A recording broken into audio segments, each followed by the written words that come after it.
Kejaksaan Tinggi Kejati Bengkulu membongkar kasus skandal dugaan korupsi pertambangan batubara yang ditaksir menyebabkan kerugian negara lebih dari Rp500 miliar. Bahkan, Kejati menetapkan 5 orang tersangka, salah satu tersangka adalah bos tambang terkenal di Bengkulu, Baby Husi. Selain Baby Husi, 4 tersangka lainnya adalah Sutarman, Julius Soh, Saskia Husi, dan Agusman. Penetapan tersangka dilakukan pada Rabu tanggal 23 Juli tahun 2025 setelah kelimanya menjalani pemeriksaan intensif oleh penyidik tindak pidana khusus Pitsus Kejati Bengkulu di lantai 2 gedung Pitsus. Kelima tersangka sebelumnya dipanggil sebagai saksi dalam kasus dugaan penyalahgunaan izin usaha pertambangan (IUP) dan izin pengangkutan dan penjualan IPP batubara. Namun dari hasil pemeriksaan, ditemukan cukup bukti untuk menetapkan mereka sebagai tersangka. Hari ini Rabu tanggal 23 Juli tahun 2025 Kejati Bengkulu melakukan penahanan terhadap 5 orang tersangka, ungkap Kasipenkum Kejati Bengkulu Ristianti Andriani, Rabu tanggal 23 Juli tahun 2025. Untuk diketahui kelima tersangka sebelumnya menjalani pemeriksaan sekitar 11 jam, sejak pukul 8 waktu Indonesia Barat.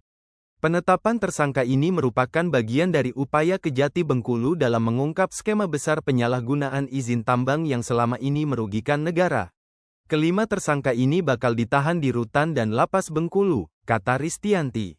1. Baby Husi selaku Komisaris PT Tunas Barajaya. 2. Saskia Husi selaku GM PT Inti Bara Perdana. 3.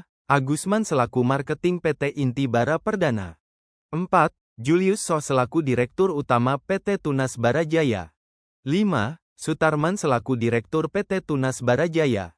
Sebelumnya pada tanggal 17 Juli tahun 2025, Kejati juga sudah menggeledah kantor Tunas Barajaya, kantor Kesyahbandaran dan Otoritas Pelabuhan KSOP, serta rumah pribadi salah satu bos tambang. Penggeledahan terkait kasus dugaan korupsi penyalahgunaan izin usaha pertambangan (IUP) dan izin pengangkutan dan penjualan IPP batubara oleh PT Tunas Barajaya.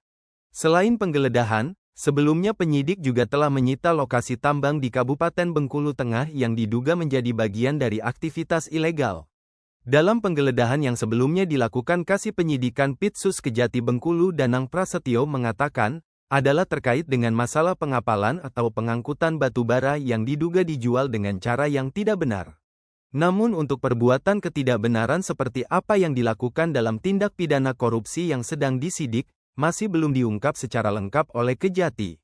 Untuk permasalahan perbuatan tidak benar seperti apa yang dilakukan itu belakangan saja akan kita sampaikan, kata Danang.